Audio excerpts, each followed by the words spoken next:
Lorsque Jésus est venu la première fois, il y a 2000 ans, il est passé 3 années à instruire ses disciples, à les former dans le but de les envoyer quand lui serait reparti. Mais parmi son enseignement, parmi les choses qu'il a enseignées, il a révélé à ses disciples qu'il reviendrait. Il a abordé ce sujet-là à plusieurs reprises. Et dans l'Évangile de Marc, on peut justement lire quelques versets où Jésus est en train de parler de sa parousie, de sa prochaine venue à ses disciples. Dans le chapitre 13 de l'Évangile de Marc, on peut commencer au verset 21. « Si quelqu'un vous dit alors, le Christ est ici ou il est là, ne le croyez pas, car il s'élèvera de faux Christ et de faux prophètes. Ils feront des prodiges et des miracles pour séduire les élus s'il était possible. Soyez sur vos gardes, je vous ai tout annoncé d'avance. Mais dans ces jours, après cette détresse, le soleil s'obscurcira, la lune ne donnera plus sa lumière, les étoiles tomberont du ciel et les puissances qui sont dans les cieux seront ébranlées. Alors on verra le Fils de l'homme venant sur les nuées avec une grande puissance et avec gloire.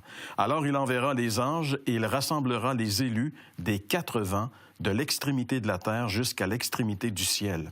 Instruisez-vous par une comparaison tirée du figuier. Dès que ses branches deviennent tendres et que les feuilles poussent, vous savez que l'été est proche. De même, quand vous verrez ces choses arriver, sachez que le Fils de l'homme est proche à la porte. Je vous le dis en vérité, cette génération ne passera point, que tout cela n'arrive. Le ciel et la terre passeront, mais mes paroles ne passeront point. Pour ce qui est du jour et de l'heure, personne ne le sait. Ni les anges dans le ciel, ni le Fils, mais le Père seul. Prenez garde, veillez et priez, car vous ne savez pas quand ce temps viendra. » Alors, dans ce passage, Jésus met ses disciples au courant de sa prochaine venue, mais il insiste particulièrement sur une vérité. Il leur dit que cette venue sera soudaine. Les gens ne se douteront pas que ça va arriver. Et parce qu'on ne le sait pas, il dit, vous devez veiller et prier afin que ce jour-là ne vous surprenne pas. Et ça, c'est un retour final. Comme quand il a promis de venir, il est venu, et exactement comme, encore une fois, les promesses de l'Ancien Testament l'avaient annoncé. Le lieu de sa naissance, même l'époque de sa naissance. C'est pour ça qu'à l'époque de Jésus, il y avait plein de faux Christ et qui avaient séduit des gens en pensant que c'était un peu style comme les Maccabées qui avaient finalement repoussé les Grecs à l'époque. Mais là, Jésus leur dit, faites attention, maintenant je suis venu, j'ai fait une démonstration, je suis pas venu comme vous pensiez. Parce que déjà là, on l'a mal interprété, sa première venue, mais toutes les Écritures étaient quand même réalisées. Par contre, sa deuxième venue, entre les deux, il dit là, méfiez-vous, il va y avoir des faux Christ. Je me rappelle une fois, je revenais d'un voyage, j'étais jeune chrétien encore à l'époque, puis il y avait des gens qui étaient dans une secte et qui s'en allaient de la France aux États-Unis rencontrer un gourou en Floride à l'époque. Je ne le nommerai pas, là, je pense qu'il n'est plus à la mode, là, fait qu'anyway. Mais, et puis, il me disait, non, c'est Jésus, puis c'est Bouddha, puis c'est toujours la même divinité qui revient sous plusieurs formes, parce qu'on l'a entendu, tu sais, que... Fait que là, j'ai dit, écoutez, si c'est justement Jésus, on a un petit problème, parce que quand il est venu avant, votre Jésus en Floride, eh bien, finalement, il a dit que on va reconnaître ceux qui l'ont percé vont le reconnaître. Donc, il doit être reconnu comme étant le percé. Il va revenir avec le même corps. Quand il a ressuscité, il a dit, même à un de ses témoins, à ses disciples qui ne croyaient pas en lui, Thomas, le fameux Thomas, mets ta main dans mon côté, parce qu'il avait dit à moi que je mette mes doigts dans ses trous. Il savait, Thomas, non, si c'est le vrai Jésus qui est ressuscité comme il l'avait promis, comme les Écritures ont dit, on est supposé le reconnaître comme étant celui qui a été percé. Fait que Thomas avait raison. Il voulait une preuve en disant, les gars, on peut se faire avoir. Fait que là, j'en parle avec ces gens-là dans le train, tu sais. Et puis, à un moment donné, il y a une fille qui commence à cliquer, tu sais. Fait que là, elle dit, écoute, mais c'est parce qu'eux autres, ils me payent mon voyage, puis là, je leur dois le... Il me reste encore un peu d'argent. Je dis, regarde bien, je vais te faire une faveur. Tu cherches, c'est super. Il n'est pas en Floride, là, Jésus. Okay? Quand il va revenir, tout œil va le voir. Et puis, il a déjà accompli toute une œuvre. Il s'est fait. Tu peux trouver la vie éternelle, le pardon, être restauré. Fait qu'à un moment donné, on prie ensemble, puis là, elle dit, je fais quoi, là, tu sais... Fait que je dis, combien tu leur dois? Fait qu'elle me dit le montant. Il me restait à peu près ça dans les poches. Ça tombait bien, vraiment, ça tombait pile, tu sais. Je paye ton retour, tu peux retourner chez vous. Elle est débarquée à Paris avec moi, elle a repris le train, puis elle est retournée chez elle. toujours sur la base en disant, il a promis de revenir tel quel. Fait que quand les gens disent, il revient de plusieurs manières, non, il n'est pas mêlé dans sa tête comme nous autres, là, Jésus. Là. Il sait où il s'en va depuis le début. Et c'est pour ça qu'il dit, suivez-moi. Si quelqu'un vous annonce que le Christ est ici ou il est là-bas, ne le croyez pas. Mais il me semble que c'est assez clair. Et ne croyez surtout pas tous les comiques qui vous donnent toujours une date de retour. J'en reviens pas. Il devrait en voir tous ceux là, qui vendent ces livres-là. Si ça n'arrive pas, on vous rembourse le prix du livre. Tu comprends? Parce que c'est tous des menteurs. C'est des niaiseries. Calvin, c'est marqué dans la Bible, tout le monde est épouse.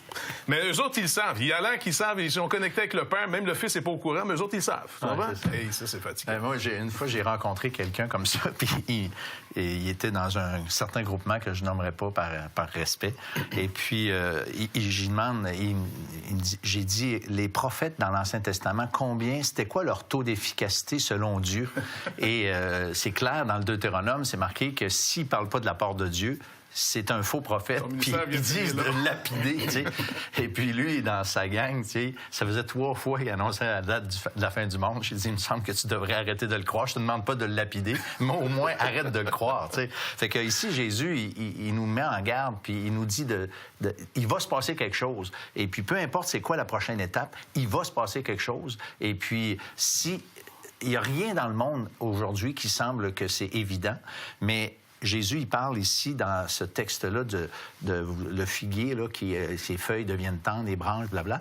Alors ça veut dire qu'il y a quand même certains signes qui devraient être notés, comme entre autres l'apostasie, où les gens ont abandonné Dieu pour beaucoup. Ça va être un des gros signes. C'est arrivé quelques fois dans l'histoire, mais on peut dire que notre époque est assez intense. Il y a un mépris ouvert dans le monde occidental qui a été extrêmement favorisé par l'Évangile. Puis l'Évangile continue à faire le tour de la planète en passant, malgré toutes les oppositions puis les persécutions qu'il peut y avoir sur les chrétiens aujourd'hui. Mais l'Occident qui a profité énormément de cette bonne nouvelle est dans un mépris incroyable. Et quand tu entends des gens faire des niaiseries à la télévision ou à la radio ou dans le cinéma sur Jésus-Christ, ça passera pas comme une lettre à la poste. Ça. C'est pas vrai. Grave. C'est très grave. Ça s'appelle du blasphème. Fait que c'est pas nous autres qui va régler le problème. Le Seigneur lui-même se charge de régler comment on aurait traité finalement son message. Parce qu'il y a un jugement qui s'en vient. Et puis, c'est pas en mode de parler de jugement parce que les gens veulent toujours vivre n'importe comment sans conséquence. Faites-moi une pilule là, qui fait que je peux vivre n'importe comment. Puis si je me sens pas bien, je prends la pilule puis j'allume les effets secondaires. Le Seigneur va dire, il n'y a pas de pilule pour ça. Il y a juste une manière de t'en sortir. Repens-toi, arrête de marcher dans ce chemin-là, reviens vers moi, selon les Écritures, même pas selon les traditions, ainsi de suite, selon les Écritures. La repentance, de voir que tu marches dans un chemin qui mène à la mort. Et puis de revenir à lui, à Jésus-Christ, pour accepter, oui, la condamnation qu'il a pris à la croix du Calvaire et qui a rendu manifeste par sa résurrection comme quoi la dette est payée pour ceux qui viennent. Pas pour le monde entier. Tout le monde entier peut venir s'ils veulent, mais c'est seulement ceux qui auront cru en lui qui vont bénéficier de cette œuvre. Les autres disent non, je suis prêt à faire face moi-même. OK. Il y a 2 façons de rencontrer Jésus, comme juge ou comme sauveur. Exactement. Puis... Et dans la Bible, à plusieurs reprises, c'est écrit que quand Jésus va venir, les gens vont se lamenter. Oui. Parce que justement, c'est soudain. C'est comme si aujourd'hui, tout le monde vaque à ses affaires, tout d'un coup, il y a un personnage qui apparaît d'une manière incroyable, qui est visible sur la planète au complet, et c'est le Seigneur Jésus qui revient. C'est fini, là. Ça va être Jésus, la fin. Ouais, c'est ça, il dit lui-même, les gens vont crier en disant que les montagnes nous écrasent, qu'ils nous cachent devant sa face. Mais là, les gens ne pourront même pas trouver la mort. Même si tu meurs, tu te retrouves encore devant lui. Il n'y a pas d'issue. Fait que c'est aujourd'hui encore le temps du salut. C'est aujourd'hui la période de grâce encore. Dieu fait grâce à tous ceux qui vont venir à lui par Jésus-Christ. Mais ça, c'est tellement évident, je comprends pas que les gens disent « Non, il n'y a pas le temps ». Comment ça, tu n'as pas le temps? Explique-moi, là, il y a peut-être une logique qui m'échappe, là. Comment ça se fait que tu n'as pas le temps de penser à ton propre salut quand c'est offert par une grâce absolument incroyable, un amour que Dieu a pour l'humanité, donne son propre Fils, l'annonce pendant des générations, met des points de repère pour pas qu'on ait juste à croire comme ça à la magie, et on dit « Non, on n'a pas le temps. Non, il faut que j'aille jouer au golf. » Hey, j'espère que tu auras du fun au golf, mon homme. Ça peut te coûter cher. Bien, c'est le rejet de la parole de Dieu, finalement. C'est ça. On parlait tantôt de l'apostasie. C'est un signe de notre époque à nous. On a rejeté Dieu, on a rejeté tout ce qui touche à Dieu, et particulièrement la Bible, qui est la parole de Dieu. Et si on ne va pas chercher dans les Écritures la vérité, ben on va croire n'importe quoi. Et c'est ce qui se produit aujourd'hui. C'est pourquoi les gens sont en danger. Et c'est pourquoi nous, à travers les émissions de l'heure de la bonne nouvelle, on aimerait vous sensibiliser à cette réalité, parce que c'est pas des blagues, c'est pas des histoires inventées, c'est la parole même. Jésus, quand il était ici, il l'a dit. Les paroles sont restées à travers la Bible, à travers 2000 ans, et ces paroles-là ont toujours resté, sont encore valides aujourd'hui. Et les paroles de Jésus sont là pour nous mettre en garde, sont là pour nous rappeler que c'est une réalité qui va nous tomber dessus un jour. Mais la venue de Jésus va être une très bonne nouvelle pour certains, mais une très mauvaise nouvelle pour d'autres. Ceux qui ont mis leur espérance en lui, alors ça va être la meilleure nouvelle, parce qu'en réalité, quand on a cru en Jésus, comme nous on l'a fait, on croit en lui, mais on ne l'a pas vu. Donc, on espère toujours le voir. C'est notre grande espérance de pouvoir le voir un jour.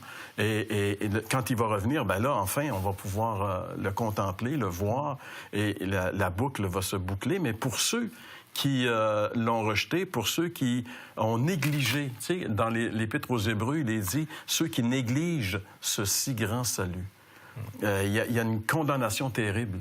Alors, ce si grand salut, il est grand le salut, parce que celui qui est le salut, c'est Dieu lui-même, qui s'est incarné, qui est venu ici sur la terre dans la personne de Jésus et qui est allé donner sa vie sur la croix en prenant nos péchés et en subissant lui-même la condamnation que nous méritons. Alors, si on refuse, c'est pour ça que la Bible dit quel pire châtiment nous attend si on refuse un si grand salut. En fait, c'est faire un affront à Dieu d'une manière incroyable. C'est dire à Dieu, tu nous donnes ton fils, mais on veut rien savoir de ton fils. C'est affronter Dieu. Et je pense qu'il faudrait y réfléchir, parce que personne ne va sortir vivant d'un affront à Dieu comme celui-là.